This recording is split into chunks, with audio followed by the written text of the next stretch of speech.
it might help if I click the right one. Hey guys, how's it going? Happy Friday. Better late than never. I know we said we were going to start a little earlier today, and Rev, of course, got stuck at the gym talking too much. Everybody wanted to talk to him, and yeah, he made us late. Connor was here waiting before any of us. Rev, what's going on, man? How you doing? Good man, good man. Just throw me under the bus. Give me a little bump. But yeah, we were out on a little birthday dinner and just got in and so yeah, man, had a good time. Belly is full, ready to go to sleep, but obviously we got to get on here and talk a little football, talk some sports, some Absolutely. Cowboys. Absolutely, So how absolutely. was the Yeah. gym?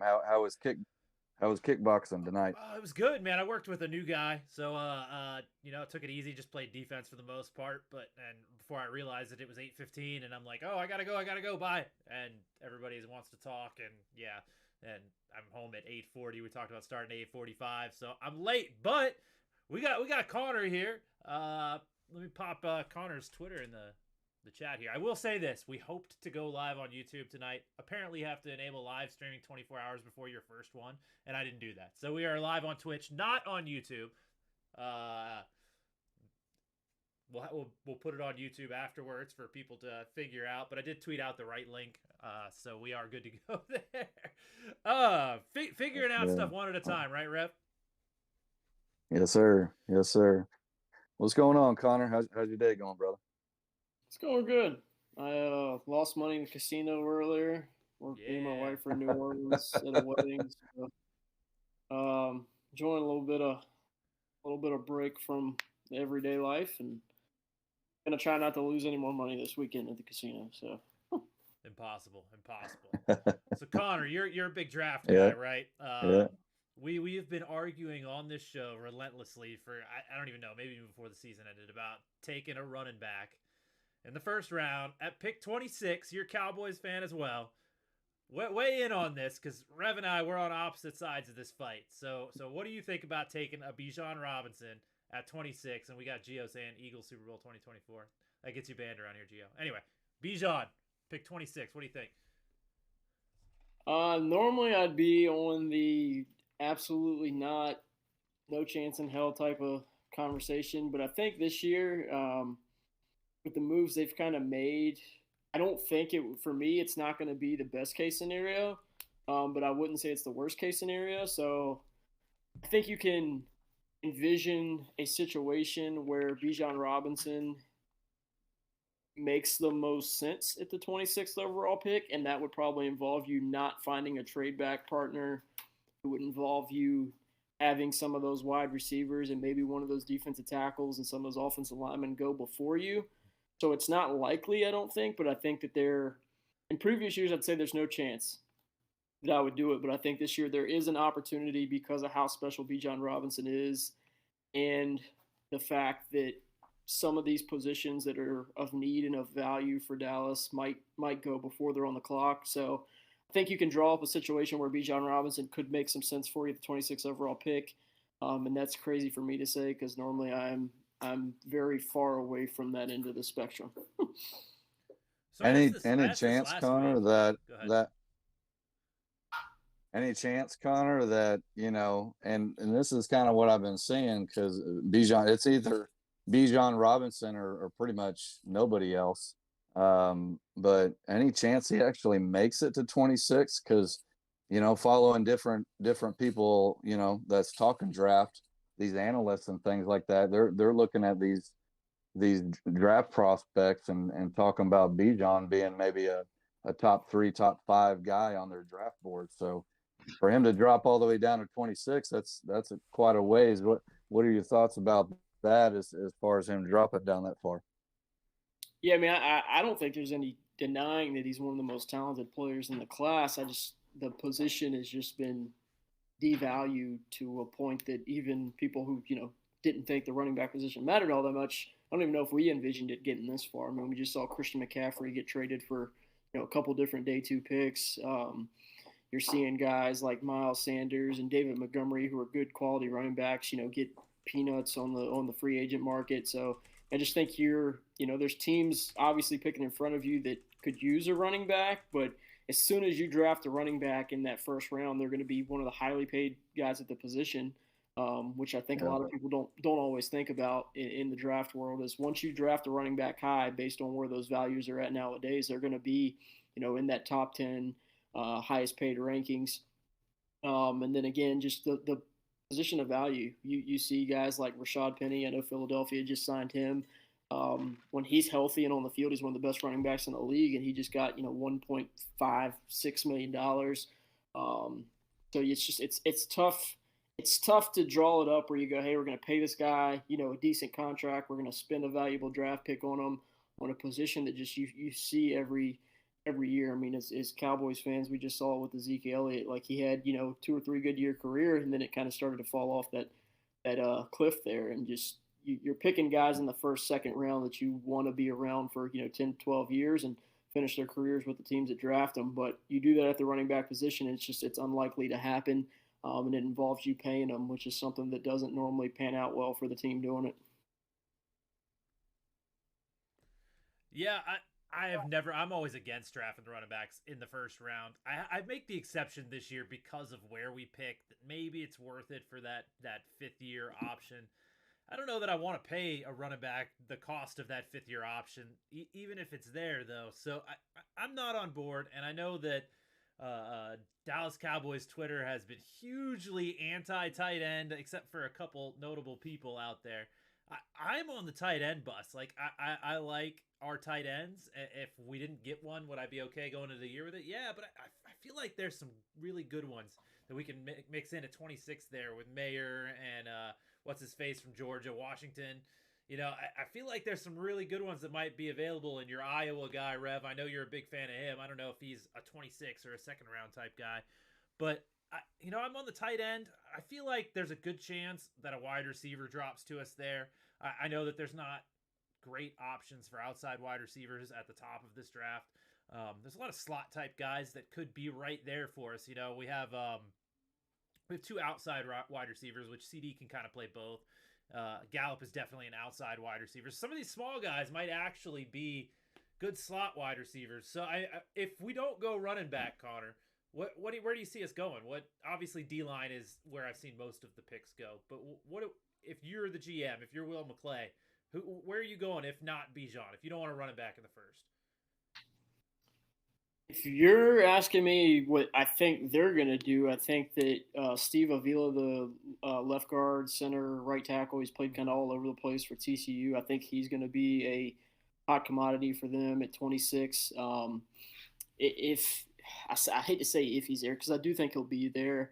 I think in a perfect world, I think they're looking and would like to trade back from 26 because they've traded some draft capital in this class for Stephon Gilmore and Brandon Cook. So I think in a perfect world, they'd like to trade either just out of the first round or at the back end of the first round, and then be able to pick up, an extra 4th, 5th round pick, add a guy like Steve Avila or Osiris Torrance, a guy who could maybe step in and play left guard, because it sure sounds like their plan right now, and that obviously could change, is that they want Tyron Smith to be more of their swing tackle than a starter.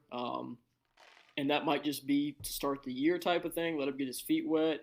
I think his contract screams that's what his role is going to be.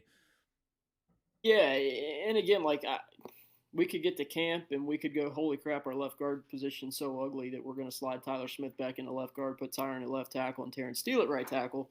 But I think in a perfect world, they'd like to add a starting caliber left guard, in the top 100 of this class, and have Tyron Smith just be that rotational guy that could play some right tackle for you if Terrence Steele's not ready to start the year, if he is slow coming back from the torn ACL, or if Tyler Smith gets banged up. We often have injuries at the tackle position, and having a guy like Tyron in your back pocket to turn to is not a bad thing by any means. So for me, it's one of those left guards, whether that's Steve Avila, who I know they've been, or I shouldn't say they've been linked to, but I heard back in January that they were huge fans of his. They love the position flex, the position versatility. And he did a lot of that at TCU, so he could be an option. Osiris Torrance out of Florida is probably your second guy. Might be the first guy for a lot of people, but I think that they're going to value that flexibility of Avila to play multiple spots, and it's showing the ability to play multiple spots at TCU. a little bit more than maybe a guy like Torrance. But you mentioned the tight ends. I think Darnell Washington deserves a lot of consideration there at 26. Michael Mayer, I don't think he's just, in my personal opinion, I think Darnell Washington, if you're taking a tight end at 26, Darnell Washington's who I would want. His ability as a blocker, which is something that they value in their tight ends a lot, is the highest of this class. And I think he's got the highest ceiling as a receiver out of anyone in this class because of his athleticism, his size, his mismatch ability. So Darnell Washington out of Georgia would be my favorite tight end selection at 26. But I think you're looking at left guard tight end, and then possibly you could be looking at Amazi Smith, defensive tackle situation. I don't think they're going to be on Kalijah Cansey as much as people want them to be or mock them to be because he's got short arms, he's undersized, and while he shows up on tape and plays really well, as a pass rusher, he just doesn't kind of fit some of those prototypes from a size and arm length perspective that they draft from on their defensive line. Yeah, I love the idea of taking a left guard there with that first pick, just because we know the future of where Tyler Smith is going to be for, let's say, the next 8 to 10. And so the idea, I struggled quite a bit in the thought when we brought back Tyron Smith and, in that situation, we decided after Tyler Smith was at left tackle and played phenomenal that we decided to want to bump him back inside there towards the end of the year. And for me, I struggle with that a little bit. And then, of course, Jason Peters gets hurt and that whole situation changes. So I think that left guard position makes the most sense. And, of course, your TCU guy, Coach, you know how the Cowboys love their Texas guys. So, they're a little bit higher on the board there in the state of Texas when you see these boys. They want homegrown guys. And, we were talking about this, Connor, last week with, the question, why do the Cowboys sometimes pay players, they're not as good as other players that are on the team? And I want to say Nick's brought the answer to that. He said that, the Cowboys love to pay their guys. If you come on the street, come in the house, they would much rather pay their guys than to pay somebody that would just came in and wasn't drafted by the Cowboys. But I love that TCU pick. I would like the Florida pick as well. I think it's a win-win either way. And again, that positional value, your top, I would say, your quarterbacks are gonna fly off probably pretty quickly. Your DNs, your tackles are gonna probably fly off, and so that position at guard is always a little bit later in that first round draft, to where I think 26 is pretty prime to get maybe the top 1 or 2 guards in the entire draft. And I love that for the Dallas Cowboys, because when they hit on offensive line, they hit. And I wasn't a believer in Tyler Smith. We were talking about this with Coach. I was banging on the screen. I was beside myself when we picked Tyler Smith, Connor, and it irritated me so bad, because I was like, here's this dude that has held 20 times this season, and he's coming from Tulsa, and he's coming in this, and I'm thinking this can be too big, but the evaluation that Will McClay and the rest of the team does there in the front office is, you can't doubt their draft process, and they know the guys that they want. So I love the offensive lineman pick. As far as the tight end goes, I'm just going to be honest with you guys. I'll probably be aggravated if we pick a tight end. Coach, I don't want a tight end there at that pick, because for me personally, I look at that tight end position being the hardest to develop immediately. And for a first round pick, I want that guy to be on the field immediately to start. And with a Darnell Washington, his ceiling's high. With Michael Mayer, he seems like the ready to go guy to come in. But I mean, are they going to be better than Ferguson? Are they going to be better than Hendershot? Maybe in the long run. But I don't like that idea of taking a tight end and then just throwing them on the bench immediately coming to the season, when this could be the year that we want to make this. It looks like an all in type of year, if you guys have kind of been paying attention a little bit. So those are my thoughts there, Coach, on that draft process, at least with some of those things. That was good stuff, Connor. Yeah, with a draft expert here, I kind of want to ask the question that's been bugging me. I know everybody loves Washington and his numbers, his workout numbers, and his blocking. So, but if you go watch the tape, right? Like Baby Gronk is a great receiver, was a great receiver all along, and I know Brock Bowers obviously was the receiver, their best receiver, and he was a tight end at Georgia. So maybe Washington didn't get those looks. I mean, are you taking the guy with the workout numbers over the guy that had production at Notre Dame? What when I go look at the tape, like I know that this got us in trouble with the taco pick over TJ Watt, right? What drafting a guy because you know what he can do over what he might be able to do. I guess when I look at Baby Gronk, I see that he can block. Like he's a solid blocker. He's not Washington, and when it comes to blocking, but receiving production wise in college, like he blows Washington away. And I know that you discount that because of Brock Bowers, but how do you see that, Connor, as a potential versus what he's already done? Like when comparing those two. I mean, to touch on one point first, Rev, you kind of mentioned, you don't want to draft a guy. Tight end takes a while to develop, and a lot of that is because of how not good they are at blocking. Absolutely. Playing in line and being those quality or good enough blockers to put them on the field against defensive ends and stuff like that. So I think that's one thing that I'm not worried about Washington. So I think that would speed up his development process, I guess you could say. And really, I mean, I know, it sounds like we're kind of breaking down the difference between Mayer and Washington there. For me, Washington's the better blocker. He gets the edge there. I think Washington has your higher upside. He gets the edge there. While I think Mayer's probably more ready as a receiver right away. I think you kind of have to look at what you were talking about there as far as, the Bowers being involved, Georgia winning a lot of games by a lot of points, and a lot of times they're not throwing the ball, for 4 quarters. They're throwing the ball for 2.5, and then it's getting a lot of run game going. Right. So for me, it's Washington's my tight end one in this class, and I'm not gonna say it's not close, but I think if you're grading these guys out, it's Washington, it's Mayer, and then you can get into your Musgraves and Kincaids. I'm a big Sam Laporta fan from Iowa, but for me, it's Washington and Mayer. And I think Washington, with being the higher ceiling and that guy you're trying to predict and project, 2 or 3 years down the road, I just don't think he can bust for you because he can be an absolute road grader in the run game.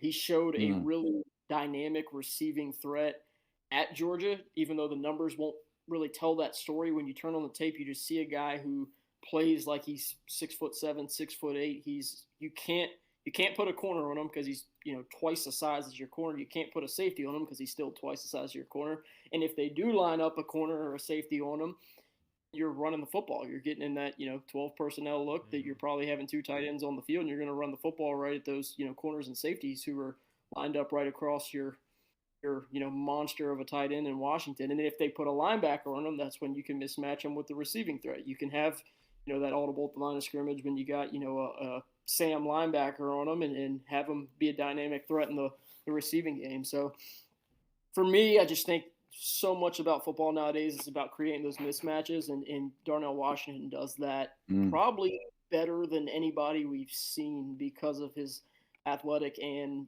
physical prototype coming out of Georgia. Yeah, the guy Darnell is the starter on Georgia if it wasn't for Bowers. Bowers is going to be he's going to be a top 10 pick next year, easily. And so if you're sitting behind him, you definitely got to give him a break. And I mean, got me sold a little bit there, Coach. I've been hating on that idea, cringing on the idea of the tight end, but what is McCarthy preaching right here from the get-go? He's saying we want to run the football. We want to run the ball. And so if that means that, we might not get that tackle or, might not get that exact lineman we're looking for, what's the best next thing? Get a tight end that can block. And that was one thing with letting Schultz go that we can all agree on, that he was just a pitiful blocker. He was a liability on the field when it come to blocking. Now his communication between him and Dak and his ability to get open and catch the ball for somewhat I mean, it was good, but his liability as a run blocker, even as a pass blocker, it was horrible. So definitely need to upgrade there. Coach, let me ask real quick, what do you think the gap is now? Because Ferguson's been there for a year now, and one of the things I keep hearing through the grapevine is we got us a baby Kelsey here on our hands with Ferguson. So what, bringing in a Michael Mayer or a Darnell Washington, what is the gap there between them and a Ferguson here? Because Ferguson now knows the playbook, or is going to know the more of the playbook. But he showed some highlights. He showed some positive signs there. So what maybe is that gap there between those guys? Right. So I think the question before that even is how much is our play calling going to change under Mike McCarthy? We ran a lot of two tight end sets last year, a lot of two tight end sets. If we were to continue to do that under McCarthy, do we play Ferguson and Pendersnot, or do you bring in a Washington and now you have Washington and Ferguson out there to play those two tight end sets? Did we just do that because we didn't have any wide receivers? I mean, these are all Mike McCarthy level questions, right? Like, why did we run two tight ends so much? Because we didn't have receivers, because that's the personnel we want to run, because that gives us the advantage. So I think, first of all, that question would have to be answered. Are we going to run a lot of two tight end sets? Then, oh my gosh, let's put Ferguson and Washington out there and let's grade the road, I like that. And two guys that can go out there and catch. If I've got the two, I think I feel comfortable developing Washington as a receiver because I do have Ferguson there. If Ferguson develops as a great receiver, fantastic. Washington's there, though, to grade the road. And as Connor said, I'm not scared to put him out there in the run game. I can put him out there in the run game. He can grade the road. We can develop the receiving ability. We can have Ferguson in when we need to throw the ball. Mix that personnel up to create advantages for us. So when asking, is there a gap between the two? I don't really know. Neither guy was the guy last year, right? Ferguson wasn't the guy for us to throw the ball to. It was Soft Schultz, and for them it was Brock Bowers. So both of them kind of coming into the same role where, can we feature these guys? It is the question, and maybe the answer for both is yes. If we were to draft Washington, I hope the answer for both is yes. I don't know if that answers your question, Rev, or if I just danced around it a whole lot, but it kind of it's kind of the way I feel about it. What do you think, Connor, when comparing Ferguson with a Washington or a Mayer? I mean, for me, like I said, I like Jake Ferguson a lot. I think Peyton Hendershot was quite a surprise for them last year. But I think I don't want to. This is going to come off as negative, and I really don't mean it to be. But I think we might overvalue those guys a little bit because they're Cowboys. And again, I think Ferguson could come in and be, what Dalton Schultz was. Maybe a little bit better, but a solid guy. He could find the gap with the 6-yard curls. Is that what you're saying? Yeah, and I think he's got the ability to be a Dalton Schultz with probably a little bit higher upside after the catch, which is something that Dalton Schultz didn't bring you a whole lot. But I think if you can, we see it a lot with Kansas City, with San Francisco, with Philadelphia, these teams that have these dynamic tight ends, guys who can stretch the field vertically, who can make plays after the catch. They win a lot of football games and they have a lot of success through the passing game. I think Philly's a perfect example. They're kind of that run-first team, but they have these dynamic threats at receiver and tight end, which we can now say that Dallas does too with Brandon Cooks, CeeDee Lamb. Hopefully Michael Gallup's a little bit better here in year two coming back from that ACL. But if you can add that dynamic tight end threat, it opens up a lot of things for you in the passing game because defenses have to worry about it. They either have to put a better cover player on the field to cover that guy, or they have to put a bigger guy on the field to handle the run game. And if you have to do that, you're going to be taking punches on the other end of the spectrum. So if they're putting the bigger guy on the field to worry about the run game, then you should be able to make a lot of plays through the air with that guy. And not every team has a J. Ryan Kearse type of safety that can play the run, play the pass, is 6'5", 34-inch arms, and can defend that player all at once. So I think if you can do that, which Travis Kelce's, he's practically a receiver. He plays a lot in the slot. He doesn't really do a lot of the blocking stuff. Not terrible at it, but just not something he's asked to do a lot in Kansas City. But when you have a Dallas Goedert or a George Kittle type of guy where you have to have a special dude lined up across from him in order to leave that guy on him for 4 quarters, they can make a ton of difference on offense. And I think Washington's got that ability. Like I said, I like Mayer a lot. I just think Mayer's a little bit more of like, not, again, people are going to get mad at this too, but he's a little bit more the Jason Witten, like the steady as you go, consistent guy, gonna catch touchdowns, gonna catch those 10 to 12-yard routes, but he's just, outside. High floor there. Yeah. Right. High floor, low ceiling. And there's nothing wrong with that. But I think kind of have a Michael Mayer and Jake Ferguson, I think, where it's like you got a guy who can do a lot of those simple things well.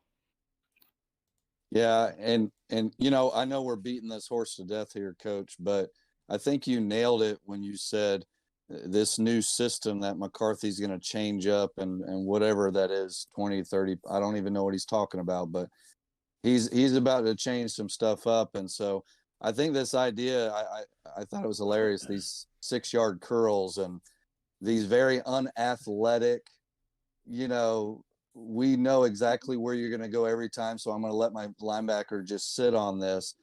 I think we're going to get away from that a little bit more. Not as much because I know Dak is comfortable with that, but the thought of a West Coast offense is, you're hitting your targets on the move now. And so allowing the athleticism of these guys, which both of these tight ends showed great signs. I mean, when was the last time you get a tight end run a jet sweep?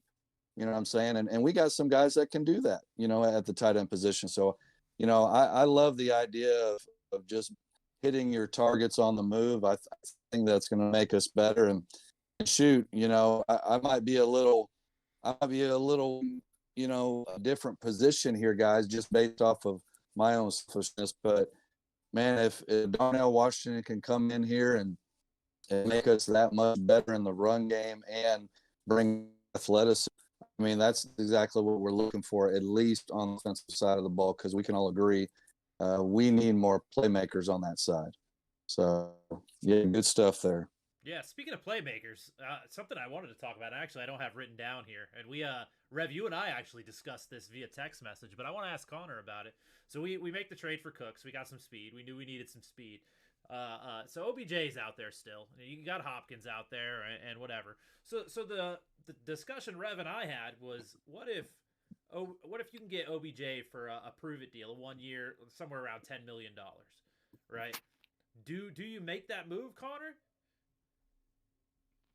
I mean, for me, no. Mainly, people got so mad about this on Twitter the other day, and I don't know if they just didn't understand what I was talking about or what, but OBJ is kind of that guy right now that he fits in as your Z and can play in the slot. And I feel like you have those two guys right now in Brandon Cooks, CeeDee Lamb, and you can even add a Jalen Tolbert into the mix there. I don't want them to get in that spot where they're, again, if Michael Gallup's able to come back in year 2 of the torn ACL and play like he did, really 3 years ago, because he didn't have a great year. The year before he tore his ACL, he was kind of up and down the year. He did tear his ACL, and then he was, not good at all last year. So he'd have to almost go back in time and return to form. But they need a guy at X, and that's another, we hate to go back to it, but Darnell Washington's a guy who, even though he's not going to line up at X receiver for you, he does a lot of things that X is going to do. He's going to be able to, not many guys are going to press him because he runs a 4.67 at 6'8". And if they do press him, he's physical enough to get off of that. So I think if they're going to go, I don't want to pay another Z receiver. And we saw last year what happens when you don't have a good quality X guy that can line up on the boundary. Seeing a lot of man coverage, or either has the speed to, beat that man coverage, or is able to get off press, be physical enough to get through that press.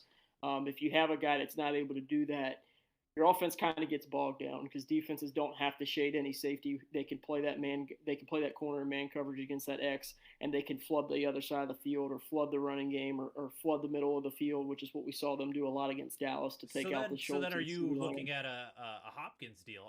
Hopkins can absolutely play the X. I mean, I'd love to. I don't know that they will, but yeah, that's the type of guy that I want to add to this offense is a DeAndre Hopkins. Absolutely. We talked about some of these receivers in this draft, but Jackson Smith and Jigba is kind of the same way. Is he's a guy who's going to be as a slot or he's going to play some Z. You don't really want him on playing X. Guys. Yeah, there's a ton of them. So Quentin Johnson, the guy out of TCU, is like one of your true X's in this class. Yep. Cedric Tillman out of TCU is another true X. Wake Forest wide receiver A.T. Perry. There's a couple different dudes you could draft to be an X guy, and I think that's something they're going to look at doing.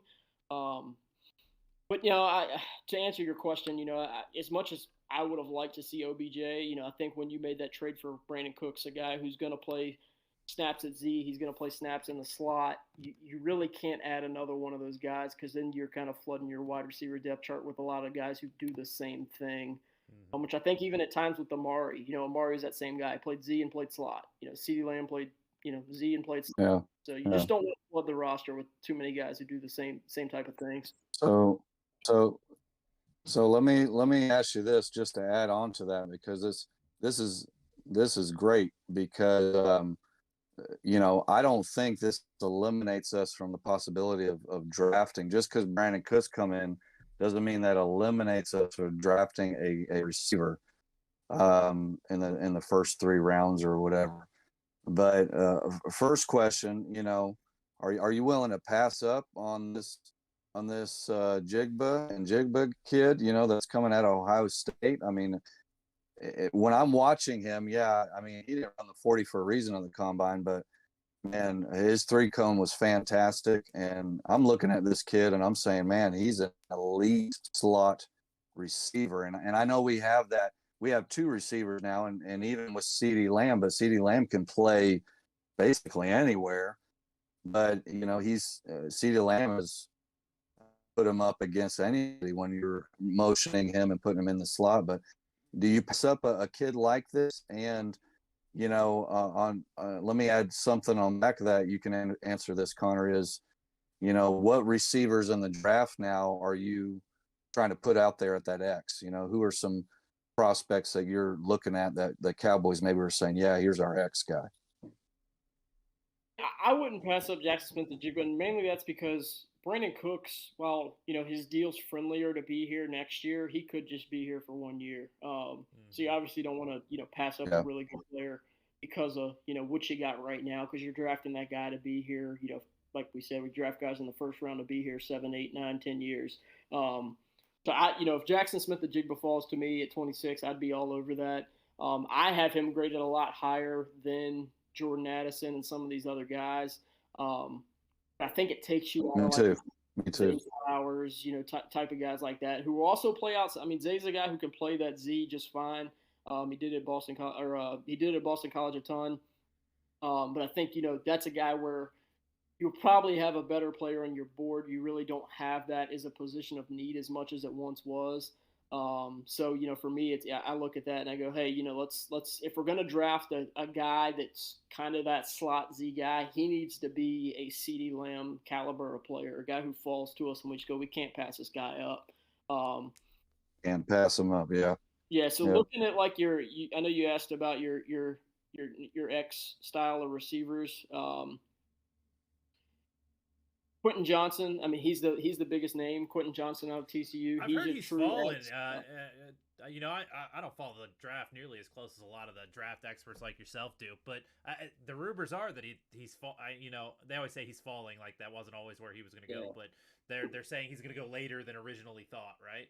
Is there any chance that he falls to us at 26?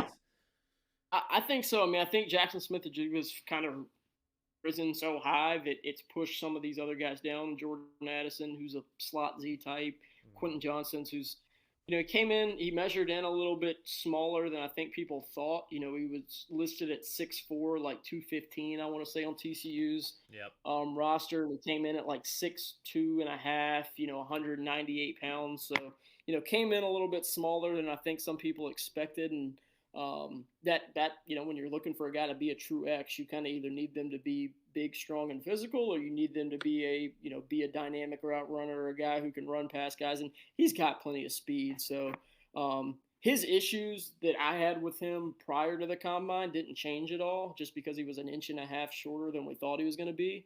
But Quentin Johnson, Cedric Tillman's a guy from TCU. Jalen Hyatt's gotten a lot of the hype, but I think Cedric Tillman's, for me, they're going to be very closely graded out. One, I don't know who's going to win that battle yet, but Tillman's a 6'4", 220-pound wide receiver. He runs, high 4.5s, good speed, but he's just a physical specimen. It's again, we talked about it. You press him, he's going to be able to get through your press without any issues. He's got enough speed to kind of run by you.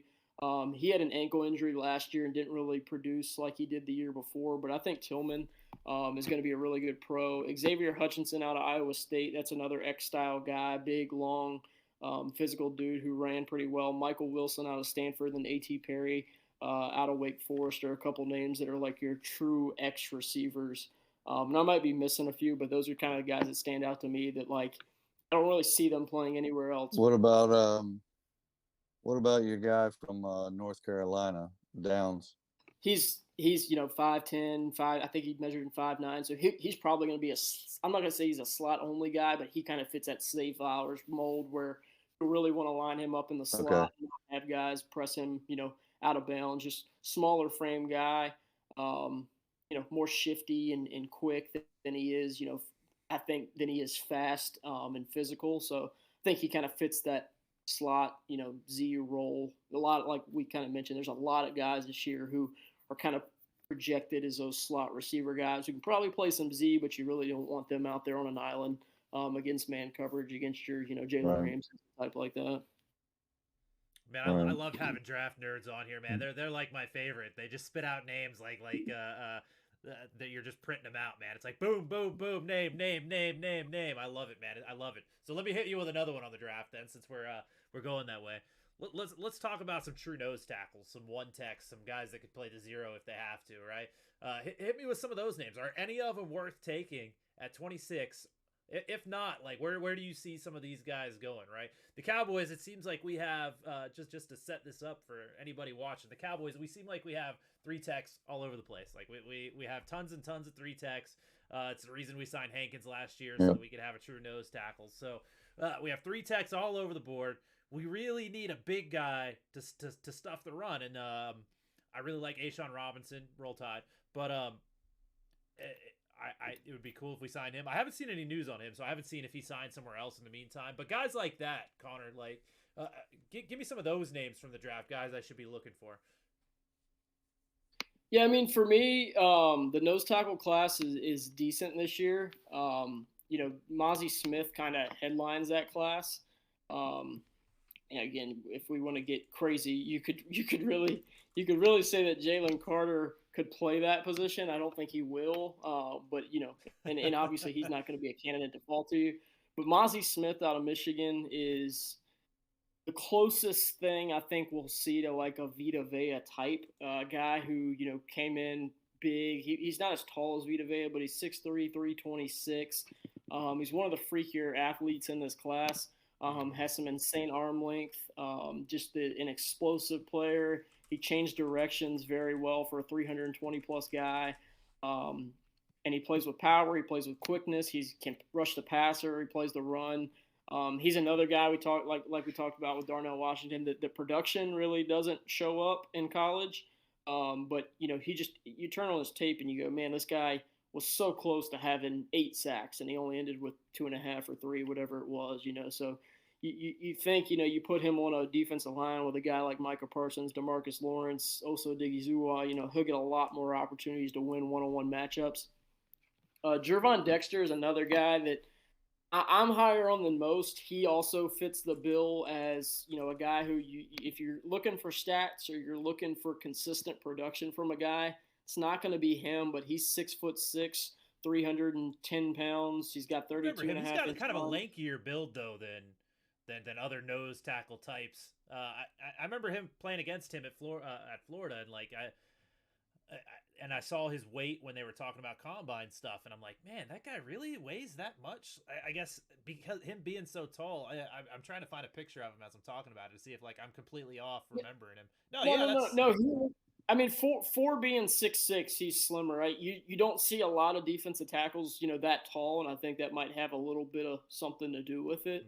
But he's got some of the flexibility to play that nose tackle spot, but also be a 3 technique. So I think he's a 3-down player, which Mozzie Smith is too. A lot of people like and talk about Siaka Ika, the Baylor defensive tackle. I just don't like him. I mean, I hate to say that about a draft prospect, but he was kind of like the golden child. A couple months ago, you saw him a lot getting picked by Dallas at 26. But man, I just turned on his tape and I went, yeah, he's big and he's got some athletic traits to him, but it doesn't show up consistently enough for me to view him in like that top 75.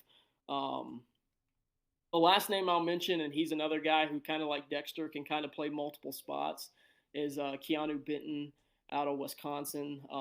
He reminds me a little bit of what people are going to freak out when I hear this, but what we kind of hoped Neville Gallimore would turn into coming out of Oklahoma.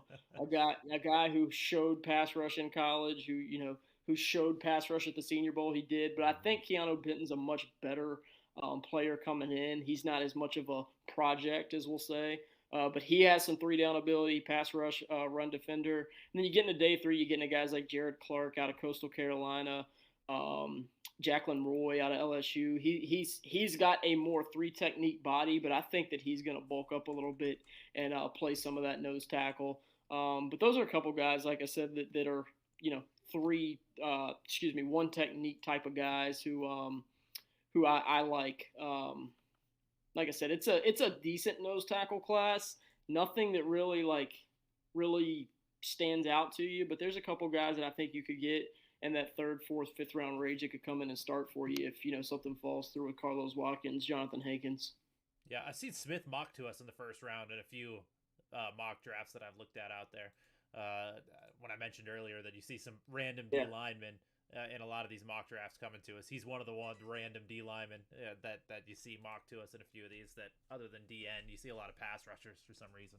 But funny thing here, I Googled a picture, and I'm not going to show it here, but I Googled a picture of Javon Dexter, and there's a picture of a guy I coach that's at Alabama now, and they're both in Gator jerseys together. I'm guessing it's a recruitment event there at Florida, and I'm like, oh, that's disgusting.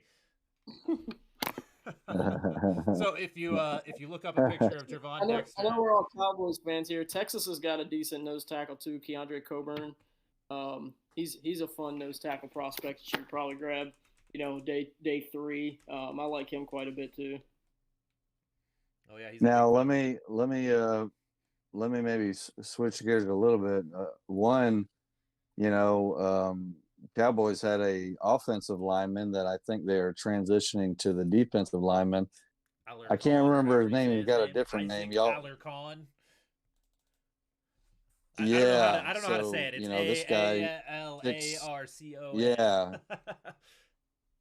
It's a weird name, but this guy's like 6'7", 320 or something, and they're hoping that they can, he got some athletic traits, so they're kind of hoping to put him on the D lineman.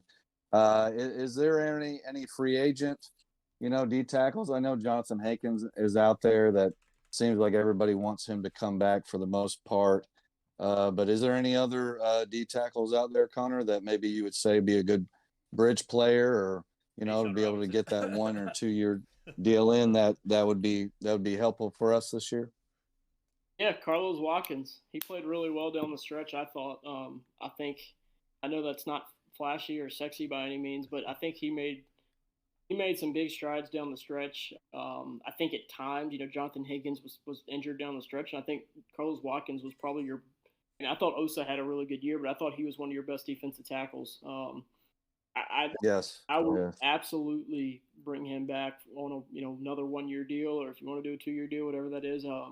He's just a guy, like I said, he's not going to offer much as a pass rusher, but man, does he play assignment sound football. He holds blocks, he eats double teams, makes some plays in the backfield, and anytime you can get a nose tackle who's known for his run defense to make plays behind the line of scrimmage, that's a plus. So I'm kind of stunned that they haven't really moved a little bit quicker on that, because I thought played so well. Yeah, same. Yeah. It almost sounds like Hankins is the one that's holding that thing up, and I don't know why, but my assumption is the Cowboys probably have already offered him something, and for whatever reason, I'm just guessing here. This ain't facts, but I'm just guessing Hankins is maybe trying to hold out for something. But yeah, I don't really know. One of the names that I know Coach was hearing around is your boy from Alabama that plays with the Rams, Hey, Sean Robinson. Sean Robinson. You know, hey, Sean Robinson. He looked like a good, a younger player that can maybe come in and actually have a little bit of pass rush ability. So I kind of liked him and that idea of bringing him in if you couldn't get a Hankins, job done there. And I totally forgot about Carlos Watkins. He's been Mr. Steady, just throughout the years, and like pretty much nobody even talks about him, but he's bounced back and forth between the Texans and the Cowboys quite a bit. So yeah, that's definitely need that D tackle, and I don't see any D tackles in the draft that I would look at there in the very first round and say, yeah, we would take that position there. That would be a reach in my opinion to take one of those places there. Have y'all been seeing there on the draft boards that Nolan Smith has been dropping a little bit? Dropping or rising? Dropping. That's kind of, I don't know. Maybe that's just an ugly rumor, but I've noticed that the Cowboys are. But I don't see how that can happen. No, I think he's going top 15.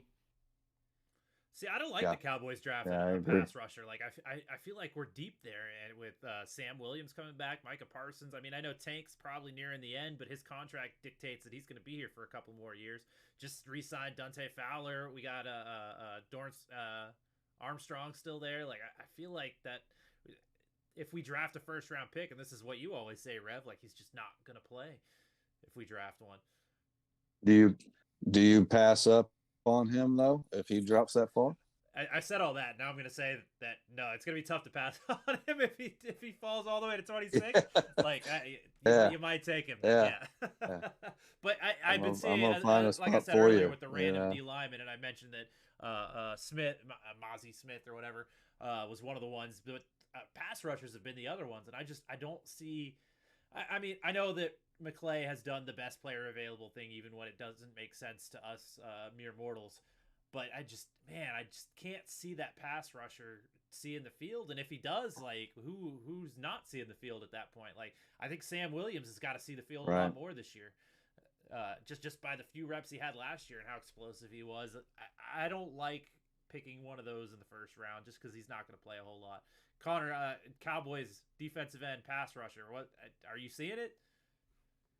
I mean, it's definitely a crowded room, like you guys said. I mean, you could, if you have a guy like that, you could obviously look to make, trade a Dorrance Armstrong. That would save you some cap space, obviously. And I'm sure somebody would use a guy who I think he finished with 7 or 8 sacks last year. So you could probably get a decent 2024 draft pick. I agree. For him if you drafted a guy early. We've heard kind of the whispers that Michael Parsons probably won't play as much as a full-time edge rusher next year. And some of their moves in free agency might, kind of lend you to believe that. So, if Micah's playing, 30% more of his snaps at linebacker, you could look to move Dante Fowler's contract. We just saw that. Like he could be a easy, roster cut, and it's not going to cost you much money or anything. So, if you have a Nolan Smith that falls to you at 26, I think you absolutely make that pick. Just too good of a player to pass up. I know a lot of people have been on the Will McDonald train here recently, the pass rusher at Iowa State. I like him. I think at 26, that would be, I don't have him graded much lower than 26, but I think with some of the other, players you could get at maybe positions that are a little bit more of a need, that would be a little bit frustrating. But if Nolan Smith falls to you 26, I think you're crazy not to spend that pick on a guy with his traits. Best player. There's one position. Yeah, BPA. Yeah, there's one position here that I just feel like we're maybe not talking about enough, and And one of the things that, the Cowboys needed to do, and I'm really glad they did, was they brought back in LVE. He was, you could tell the difference within the running defense, the defensive run game, when the Wolf was out, and we didn't really have that D tackle there to hold its ground. And so for him to come back and, maybe a little bit more than they wanted to pay. But at the end of the day, I know a lot of conversations about Bobby Wagner, which I don't know if you heard this, Coach, but I heard Brian Broaddus on the show said that, that he sees that as signing Bobby Wagner to be very unlikely. Which I think for all of us Cowboy fans, that's just a great bummer because we know what he can mean, not only just to the defense, but to Micah Parsons and to Dan Quinn. So, Damone Clark looks like he's an upcoming guy, athleticism through the roof, maybe even runs a little faster than Micah Parsons. I don't really know. Just saw him on tape one time run like 22 miles an hour. I mean, which is not slow at all. I don't know that Micah would agree with you on that. Yeah, he's fast. I'm with you. He's fast. But hopefully he's a lot better next year. And then I can't. We got LVE, and then obviously I think we're moving on from Anthony Barr. But Jabril Cox is kind of like he kind of was off the depth chart there for a little bit, but obviously there's a little bit of potential there. I'm not seeing a linebacker class here, Connor. It seems like the linebacker class is kind of disappeared here for the first round as far as first round draft prospects. Is there any guys that maybe sneak into the first round for you? I think if anybody does, it'll probably be Drew Sanders, the linebacker out of Arkansas. Formerly Alabama, yep. Yeah, formerly Alabama. Played Alabama 1 year at Arkansas. Jack Campbell, I don't think he's a first-round guy, but I think he's helped himself a lot this draft process. Trenton Simpson. What about your guy from Clemson? Yeah, people love him. I don't think the guy can play football right now, like at the NFL level. I mean, his awareness and his just football IQ as far as like diagnosing things and just instincts on that second level just aren't good right now at all. And I really, like I said, I mean, there's no denying his athleticism and the athlete that he is, but man, I think he's a guy that's going to get taken advantage of a lot early in his career if he doesn't do some of that, football, IQ and develop his instincts a little bit. Yeah, I saw him get washed out a few times there in college. So yeah, I kind of hear what you're saying. Yeah, Dion Henley out of Washington State's another name to mention. I mean, he tested really well. Fits that kind of undersized, sideline to sideline, 3-down linebacker. He's a fun player too. That I think you could get, second round is probably where he'll end up going. I think linebacker, like we talked about with running back, unless you're a dude who's going to make a big impact on the passing game, and that's either as a coverage player or a pass rusher, you're probably just not going to get drafted super high.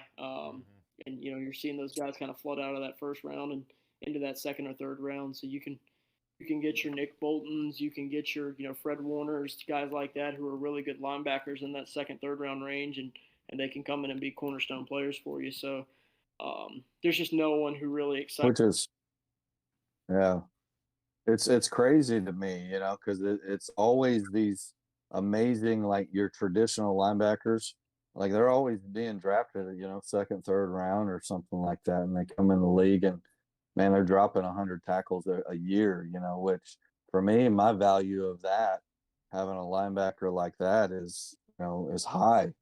I really feel like that position alone. That's why I'm a big fan of wanting to get Bobby Wagner. And again, nothing against LVE. I mean, I think LVE has done some great things, but finding a guy that could really bait and make even Micah Parsons that much more dangerous there on the field every single play. Yeah, I mean, what are you thinking, Coach? Yeah, I hate tackle numbers being used in any kind of defensive linebackers. I see tackles as mythical numbers that aren't real.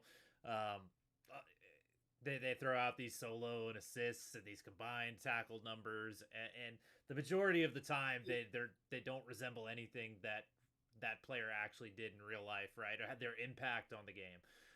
So I don't like tackle numbers. Nick Bolton, did he have a good year? Yeah. Would I take him in the first round if we could redraft? No. Like it just, these guys' impact on the game isn't what it used to be unless they can cover. And what you've been seeing, the trend in the NFL is that they take these bigger safeties that don't cover as well as other safeties, and they bump them down to linebacker. And now you've got a linebacker that can kind of cover better, but not good enough to be a safety, but can also play the run. And I think that's the future like a tweener. Yeah. I know like Mark Barron did it with the Rams. Was a safety that couldn't cover. They bumped him down, made a career at linebacker. But it's just from the tackle numbers always being inflated, and you'll always see that the leading tacklers are always from the same teams, right? So like you can tell whose scheme feeds to these linebackers, or who inflates these numbers when they hand them to the press, or So like I don't like tackle numbers.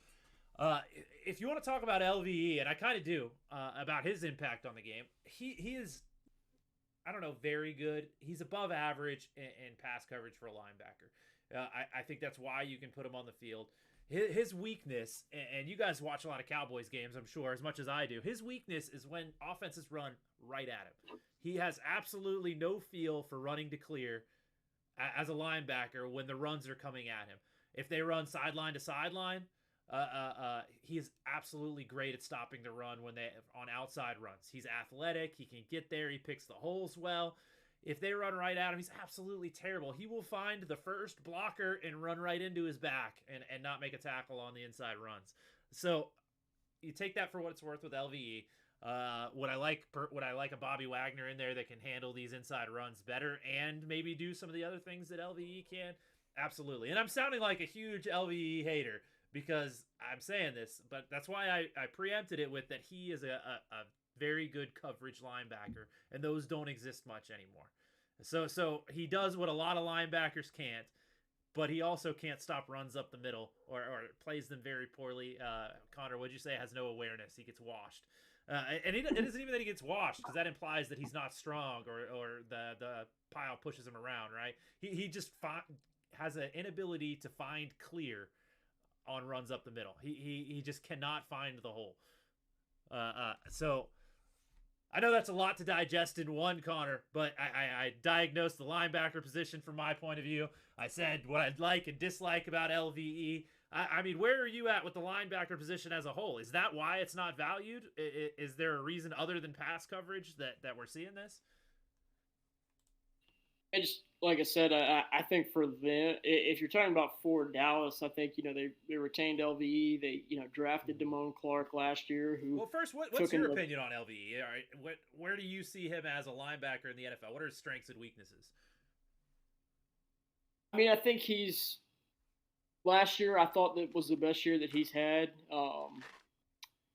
By far, yeah. He's still a player that struggles with taking on blocks, which is why teams will tend to run at him at times, because he's not. While he looks physical, he's not always the most physical when he has to take on blockers and ball carriers. I think some of the injuries have zapped him from some of his just change of direction and athleticism. So I think at times he's a good cover player, but when he has to kind of make those sudden movements or changing directions in coverage or in the open field, that's where he kind of struggles. But he's a good zone. I think that's a good point. He's a good zone linebacker in pass coverage. Don't ask him to man anybody up ever. Yeah. No. I mean, he like I said, he can stick his foot in his ground and drive on, receivers or balls or that type of deal. But you definitely don't want him lined up, against George Kittle or lined up in a slot receiver or anything like that. But no, I think you probably nailed him. Like I'd say he's a good to very good linebacker, but I think that if you're getting into that great or elite category, you're probably lying to yourself. And unfortunately for him, I think a lot of his issues stem from his injuries. That's a good point. So it's some of it's probably not totally his fault and his issues. But I mean, they've just invested so much in the linebacker position. They drafted LVE in the first round. I know Micah Parsons doesn't play linebacker a ton, but they drafted Micah Parsons as a linebacker in the first round. They spent relatively high draft capital on Jabril Cox. Devin Harper was a guy they drafted last year who didn't play a ton for him. Damone Clark was a guy they got in the fifth round because of the herniated disc that he had to get surgery on. So, I mean, they probably have big plans for Damone Clark in 2023. He really wasn't, technically, I say wasn't supposed to play, but not many people expected him to play in 2022. So he was probably, I'm going to say he was hampered, but he probably wasn't 100% the level of Damone Clark and what he's used to because of that. So, I mean, I think that get injured on that point, Connor. If he doesn't get injured he was absolute stud at LSU, absolute stud. Where if that injury doesn't exist, where do you think he would have gone in the draft? Probably second round is where a lot of teams probably had him late second, early third round. I think some people probably completely had him off their draft board after an injury like that. After the combine, just don't know how that always progresses and heals and what they come back from it. So, they took him in the fifth, and I thought that was, good. I don't mind spending fifth round picks on guys you don't know if they'll ever pan out, because most of the time fifth round picks don't ever pan out. So you're going to draft yeah, absolutely. So, but outside of that, like I said, they've just spent a lot of and not all of it high capital, but when you draft, the Devin Harpers and those type of guys every year, you hope one of those guys will eventually hit is like a dude, and you'll have especially LVE and right, because you see so many teams throwing out undrafted free agents or fourth, fifth round picks as just studs. So you're hoping that like I said, you land on a Damone Clark, Jabril Cox, Devin Harper, one of those guys can develop into a really good player, and maybe you add another one in day 3 this year. And like we kind of talked about, I don't know. As much as I love a Bobby Wagner, if Bobby Wagner wants $9 million a year, then I'm gonna go. I'm gonna go draft. I'll go Welcome sign back, somebody. Yeah. So let me hear one last thing, and then move on from the linebackers. For me personally, I've struggled with a little bit how the Cowboys have dealt with the linebacker position. And being that it seems like our run defense has not been. So it's been our D tackles, which maybe it's part of the reason, Coach, that, I don't know any linebacker that can handle, these huge linemen that are pulling or getting to that second level and taking on a linebacker. Like if that lineman's getting that second level anyway, I mean, you're getting yardage down the field anyway. So as far as that D tackles and how the linebackers, they're interlinked. I haven't been a big fan, but we've survived. But I think the one side that maybe we haven't really paid attention to the behind it is, our here as of late, our boxes are pretty good. Having a guy like Donovan Wilson and Jaron Curse there that play in the box, and just at least that idea of having Dono there flying around like a heated missile, he just flying around just blowing people up even at his size and just destroying people. And so that does help the idea within the linebacker position not to be as needed as maybe just looking at it as a linebacker position by itself. And so our safeties love to play in the box. They do a great job of that. It's a strong suit for what I see. Our safeties, we got 4 guys that can maybe there and start and switch them out back and forth. So that's definitely a plus. So I just wanted to share that, just one last thing there for the linebackers. Yeah, we're running a little short on time, Rev. Is there any other topics you want to cover before we get out of here? Give Connor a chance to plug his NFL draft stuff, but anything you want to talk about before then? Yeah, I just I don't know if Connor does he does his own draft board. you do a draft board just on your own there, Connor? I do a full draft guide. I've been doing it for 3 or 4 years now, so like probably in the next 2-ish weeks, I'll put that out. It's and that'll have like a top 200. Depending on how many guys I get through. Normally, I try to rank 250. Try to watch around that many guys. So we'll see how many I get to. Normally, there's a 250 draft board on there and positional rankings, and then scouting reports on somewhere between 100 and 150 of those guys, and then a final mock draft and all that. So I'll be releasing that in a couple weeks. Where do you put that out? So I don't want to. Yeah. Just like I said, I'll release all the details and sell it for $5. So I don't want to. I don't want to. I know with the show and stuff and putting this out, I don't want you to have to put out anything good. Early. But how many first round prospects do you have there? On your draft board. Are you sitting around 15? Or, what is your number there?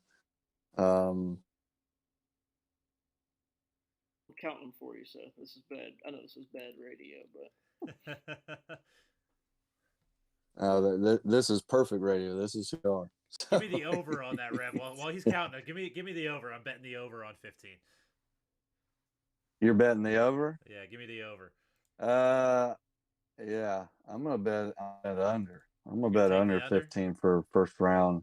Don't I'm down, gonna take Connor. Don't let me down this year. I have 17. Yeah, 17. Good job, coach. Good job. You close. We should have went 18 there. We should have went 20 would have been too much. 15 pegged it in the middle. Connor, I popped the Twitter in the chat. We'll make sure we link it on the YouTube video too when we put it out. I appreciate you being here. I know you got wedding stuff to do. You're out of town, New Orleans. You said having a good old time, man. Other than that, the casino. Anything else you want to talk about before we get out of here? No, I mean, unless you guys got anything else, no, we covered a lot. That's for sure. I got one more thing. Yeah. Which quarterback's going first? Yeah. CJ Stroud.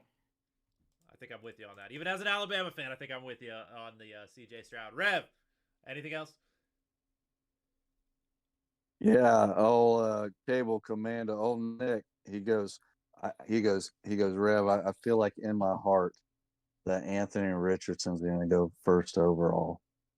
And I just laughed. I just said, no, he's not. He's not. But he just feels like in his heart. He goes, Andy Dalton signed that 2-year deal. And I'm going, well, if there's anybody crazy enough to do it, maybe it is the Panthers. I don't really know. Especially after that draft. After that draft or that trade that they put up there, what a crazy trade that was. But, that would be insane if AR-15 went off the board, first pick overall. That would be that would be crazy. Oh man, yeah. You got a college team you like, Connor? Any college teams? I do not root for a college football team. I feel like that makes my draft work biased if I do, so I try to keep my head out of that. I mean, if there's a game one, I prefer a team over another, but I truly do not have a favorite college football team. I'm a big Alabama fan. They lost tonight, by the way, in the tournament. They lost to San Diego State. So I'm gonna go drown my sorrows here with some Gatorade after I sign off here. But Connor, thank you so much for coming. Not that I follow them more, or that I'm definitely not a fan, but I've enjoyed watching Cincinnati over the last 5 or 6 years. I like a lot of their players. I seem to talk Bearcats players coming out, for the draft, and they just very intelligent individuals. So they played well too. They played well in the NFL. The guys coming out of Cincinnati. Yeah. All right, Connor. Thank you so much. What do you think, real quick? Good ones coming out this year. Yeah, we'll let you get out of here. Back to your wedding stuff. I know your family's probably like, what the heck? He's in here talking draft instead of out here hanging out with us. I appreciate you coming out, Rev. Anything else? No, sir. All right. See you guys. Thank you for Appreciate hanging out. y'all coming in. Thank you guys.